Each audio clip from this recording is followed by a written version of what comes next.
ह्याच्यात आयडेंटिफाय करा ना, हा माझा एन्जॉयमेंट टाईम, हे माझं फ्रेंड सर्कलमध्ये सुद्धा सर्कल करा. ही फक्त पार्टीवालीत. रात्री बसल्यानंतर म्हणजे तुझ्यासारखा दोस्त नाही यार माझा म्हणते, सकाळी तू कोण म्हणतात. अनफॉर्च्युनेटली या एजमध्ये सांगायची गोष्ट नाही, पण सांगावी लागते, मी जे पाहतोय समाज म्हणून. ह्या केसमध्ये शोधा ना असे मित्र की जे तुम्हाला दिवसाच लय भारी असतात, दाखवणार फक्त शो बिझनेस, तुझ्याशिवाय नाही ग, तूच बघ माझी. आणि ती पुढे गेली की म्हणती तिला काय कळते, येडीला रोज येड्यात काढते मी तिला, असं ती मागं सांगते. Identify those friends. आणि हे लोक तुम्हाला त्रास देतील, डिप्रेशनमध्ये याल, त्यांना कशाला वाद घालत बसताय. ॲक्सेप्टन्स ठेवा. ओके, तू दिल्या घरी सुखी राहा बाबा, तू तिथंच राहा, तू माझ्या टप्प्यात येऊ नकोस. कधी कधी नाईलाज असतो, शेजारच्या बाकावर पण न आवडणारी व्यक्ती येऊन बसते. त्यावेळेस माझं व्याख्यान चालू आहे तरी आहे हे शेजारी आले रे माझ्या, आता नेमकं असं होऊ नये. आले ना बिझनेसमध्ये जॉबमध्ये अशी माणसं येणार बरोबर, इच्छा नसताना अशी नकारात्मक लोकं आपल्याबरोबर येतात. तिथं तुम्ही किती ॲक्सेप्टन्स तुमचा ठेवला आहे. रिॲक्शन आणि रिस्पॉन्स हे दोन शब्द आहेत, लक्षात ठेवा.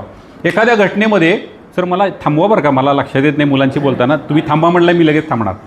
रिॲक्शन म्हणजे काय, ती मला काहीतरी म्हटली की मी पण लगेच हात उत्तर देणं शक्य असेल 2 बुक्के घातल्या, शक्य नसेल तर दिवसभर असं काय म्हणली मला, नको तर मला असं काय झालं, असं सुरू करतात काहीतरी. आणि बरं ते बाहेरून सुरू आत पण सुरू दिवसभर.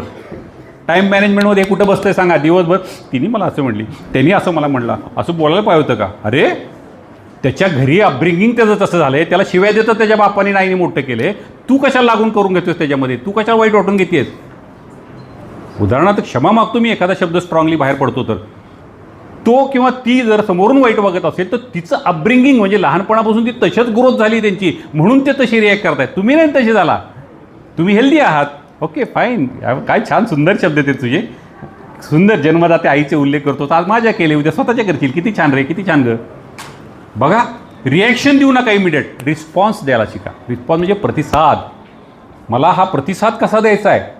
या क्षणाला कुणीतरी मला काहीतरी टोमणा मारला, अरे अभ्यासावरून परीक्षेवर परिणाम, परीक्षेला जाता जाता जर कोण म्हणली चुकून काय यावेळी तर आहे ना पास व्हायचं, एक वाक्य शेजारीने जाता जाता बोलली कुणाला तरी, तर ते परीक्षेच्या पेपरवर इफेक्ट होतोय त्याचा. बघू, प्रयत्न करू, तुम्ही जर चांगले आशीर्वाद दिले असतील तर होईल पास, नाही तर नाही होणार. म्हणा तिला न्या बरं पुढं. रिस्पॉन्स असा देऊन बघा.